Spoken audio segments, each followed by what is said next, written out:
السلام عليكم ورحمة الله وبركاته. ازيكم حبايبي، عاملين ايه؟ النهاردة معانا ريفيو جديد لقرية ريجينا العين السخنة.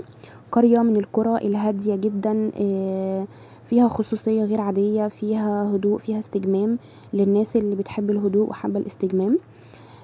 هنا كده احنا اول ما دخلنا من البوابة بتاعة القرية هندخل دلوقتي على الريسبشن علشان نأكد الحجز بتاعنا ونستلم المفاتيح ونروح على الغرف بتاعتنا. الريسبشن هنا هو ريسبشن بس مؤقت كده عقبال ما الريسبشن الاساسي يتم تجهيزه. ده ريسبشن كده صغير، وهو لذيذ فيهم ان هما التسكين بيكون بسرعة جدا، مش بنقعد وقت طويل، مفيش 10 دقايق عقبال بس ما بنعمل الورق والبطايق والحاجات دي، وبعد كده بنروح على طول على الغرف بتاعتنا. هنا خرجنا من الريسبشن، بوريكم كده بس المساحة اللي قصاد اللي عند الباب. على الشمال هنا ده الريسبشن الاساسي اللي هو بيتجهز دلوقتي بمساحة كبيرة جدا، ووراه فيه حمام سباحة برضو بيتجهز، واكوا بارك ان شاء الله. يعني المعلومات اللي وصلت لنا ان هو احتمال الريسبشن وحمام السباحة اللي فيه الاكوا دوت يجهز ويتسلم ويبدأ يعني الناس تستخدمه وتشغله في 2024، يعني في الصيف الجاي ان شاء الله. هنا احنا في طريقنا رايحين للغرف بتاعتنا، يعني حوالي بنتمشى كده بتاع 4-5 دقايق. في سوبر ماركت جوه القرية هنلاقي فيه كل اللي احنا عايزينه، من يعني حاجات مية، حاجة ساقعة، اكل، شرب، هنلاقي فيه اللي احنا عايزينه. في مطعم طبعا في القرية. القرية طبعا زي ما قلت لكم ان هي بتتجدد. السوبر ماركت اهو على ايدنا اليمين. قرية بتتجدد، ففيها مساحات خضراء بتتزرع وفيها مساحات خضراء اتزرعت. هي بجد جميلة جدا ورايقة قوي. الناس اللي حابة الهدوء كده والاسترخاء والاستجمام يخطفوا كده 2-3 كده الويك اند، بجد حلوة جدا. الناس اللي فيها كمان محترمين ومتعاونين قوي. هنا كده حمام السباحة بيبقى ماسك من اول القرية لغاية قبل البحر. دي هنا الغرف بتاعتنا، كانت الغرف بتاعتنا بص على حمام السباحة.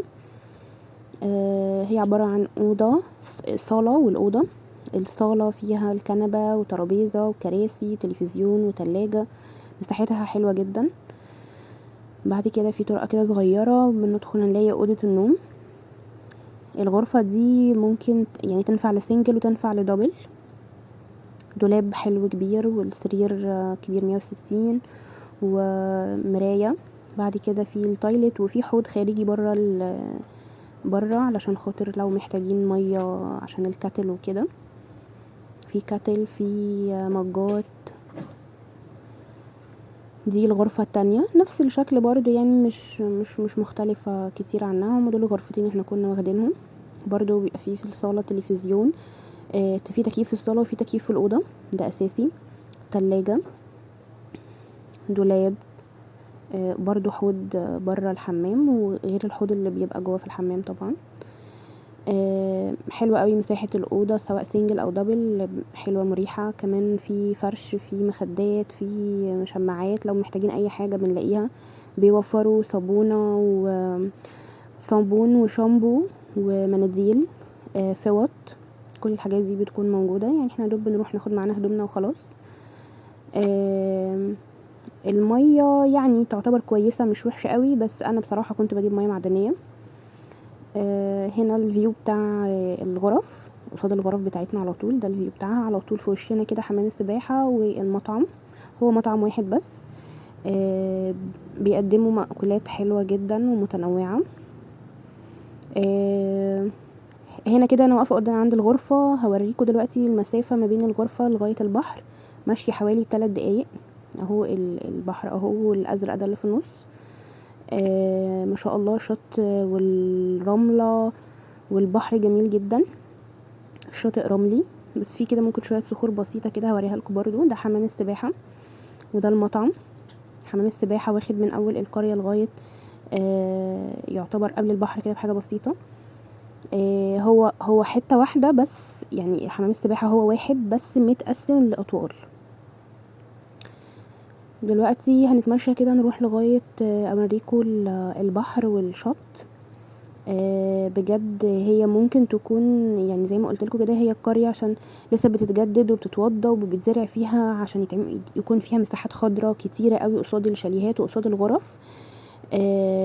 فزي ما انتوا شايفين اهو في مساحات هتلاقوها فيها رملة وفيها اماكن لحاجات بتتزرع.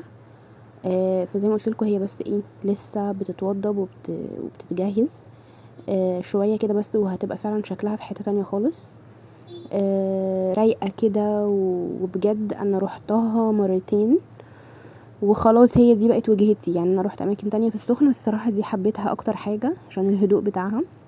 هنا كده الشاليهات دي اللي على البحر هنلاقي اغلبها الملاك، يعني ناس بتشتري شاليهات وبتأجرها بقى بمعرفتها. يعني في سلم هنا هننزل منه هنلاقي في الوش الكافيه الصغير ده، ده بيقدم مشروبات بس، يعني قهوة، شاي، مياه غازية، مية.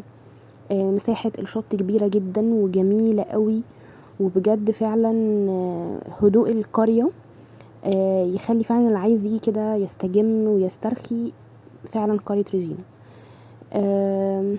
هنا الشط هوريكم الشط كبير جدا، يعني لو حابين نتمشى على البحر، حابين نقعد على الشط، مفيش اي مشكله، مفيش اي حاجه صخور والكلام ده، لا مش هتضايقكم خالص. هو هنلاقي بس شويه صدف كده وشويه صخور صغيره بس مش كتيره، يعني زي ما انتم شايفين كده. عادي، يعني مش هتعوق التمشيه او هتعوق حد يبقى عايز ينزل البحر ولا حاجه، لا خالص. المية جميله جدا. حلو برضو انه مفيش مد وجزر، يعني عايزين ننزل الصبح ننزل اخر النهار الدنيا كويسه. في قرى تانية برضو في السخن بيبقى فيها مد وجزر. شاطئ زي ما انتم شايفين كبير، وبجد المكان حلو قوي قوي قوي. يا رب يكون الريفيو عجبكم. لو في اي حاجه ابعتولي قولولي في التعليقات، واستنوني في ريفيو جديد ان شاء الله.